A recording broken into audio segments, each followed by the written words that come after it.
Guys, today we're going to be taking a look at the L3 Hive Tyrant. This is on season 7. So in case you're keeping up with the map rotations, but this is an L3 map we've seen before. Love the left-hand start. Left-hand start means you can connect with both of your Aleph Newell and your Archimedes on the same turn. Yes, that does mean that you're going to not get your maximum Archimedes spawns, but that's okay. And now there's just nothing you can do on this turn to stop the boss from potentially moving here. But with a little bit of luck, if you move, you can stop the boss from moving here, which stops the boss from getting access to the bottom area by putting your Yark here. And you can stop the boss from moving here or here by positioning your Makotep and your Eldryon. But as you see, the boss hops over. Nothing that can be done about that, unfortunately. So now we're going to need to move within 2 tiles with Eldryon. And then we're going to have to get within 2 tiles with Yark this turn. Now, if you count tiles 1, 2, 3, 4, the boss can still move to here. But counting tiles 1, 2, 3, 4, or 1, 2, 3, 4, the boss actually can't get to this spot from where he's moved. He's not in his starting nest. The boss can get to this spot from a right side start, but see, that right side start has the boss in this tile where this bloodletter is, not this top right tile where he is right now. So the boss has actually cuckolded his own movement. However, we have these guys which can spawn and move 1, 2, 3, 4, and hit a unit blocking this spot.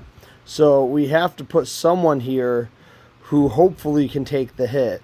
Today that's gonna be Aleph Newell, and we're gonna hope that he can take the hit. And we're going to move up into melee so that we hopefully spawn our 4 units with 3 of them at ranged, and we do.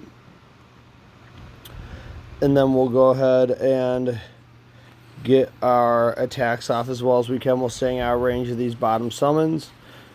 As you can see, if the summons cannot reach a unit, they don't move, which is bad pathing. But it's pathing that we accept. It's pathing we're not going to complain about. So, again, looking, the boss has nowhere to move over here. It can't reach over here. All we have to worry about is these summons. We have not used our active yet on Makotep. So we're going to go ahead and move down a spot and over a spot because we're going to lose some of our own ads as they come up to try and hit these guys. We're going to repair ourselves. I know that seems really counterintuitive here, but if we lose Aleph Newell, we're going to lose damage from summons. And we can actually move to high ground here. And this bloodletter being in this position should prevent the boss from moving this turn. We'll see where the bloodletter moves next turn.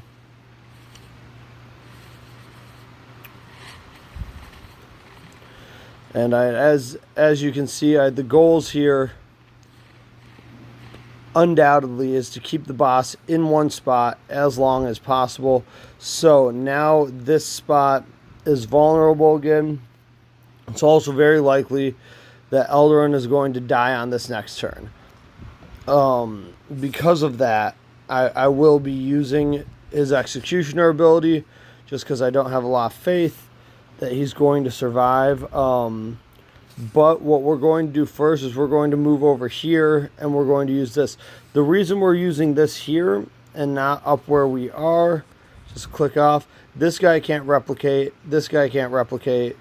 These two are going to do very little damage even with my level 26 adaptive strategy. Oh, this guy can't replicate either. The one that replicated moved in. Well, we're still going to try and put damage on the boss and keep these ads out. Now, actually, moving Makotep here and getting this guy to move up is going to stop this guy from moving down and killing Eldryon. So that kind of changes everything. Whole strategy out the window. Not using Eldron's active anymore. Eldryon using an attack from high ground. And I'll go ahead and I will repair on Alvnul again. Just trying to stay alive and keep the boss up top. And now my holes are I'm starting to fall apart here. My wall. But you can see that I can grab a high ground hit from Yark for almost 2k.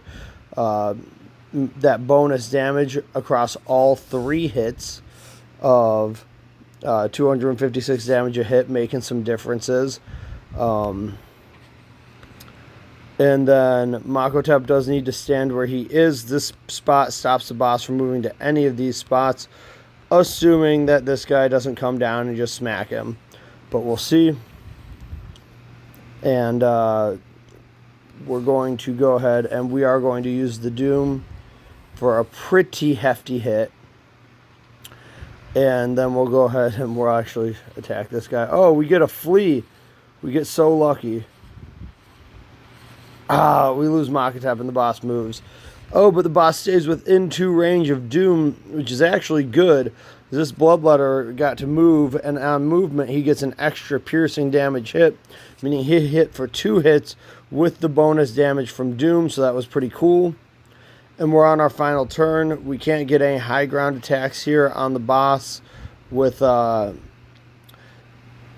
these units. You'll see that normally a high ground ranged hit and a melee low ground hit are pretty close in damage with Yarok, but you'll see that with the extra damage from Eldryon, the fact that his melee is higher hit count actually makes an even bigger difference than normal. It's almost double for being 1 more hit.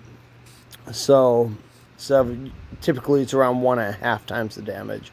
So we'll go ahead and we'll hit. We'll maintain the high ground, and we are rocking 63,000 damage. You can see my units here. I'm not rocking level 50s, nothing even close. And heck, barely getting to 40 on most of my summoners. So Makotep sitting at 29, my Eldryon maxed at 2 stars. So there is a showcase of Eldryon, 63 damage on L3, as well as a strategy to maintain movement. The attack where I did 71,000 damage, the boss summoned on turn 1, which you would think would be worse, but because he stayed in that left position, I was actually allowed to block him better and do more damage. So I hope that helps, guys. Happy hunting out there.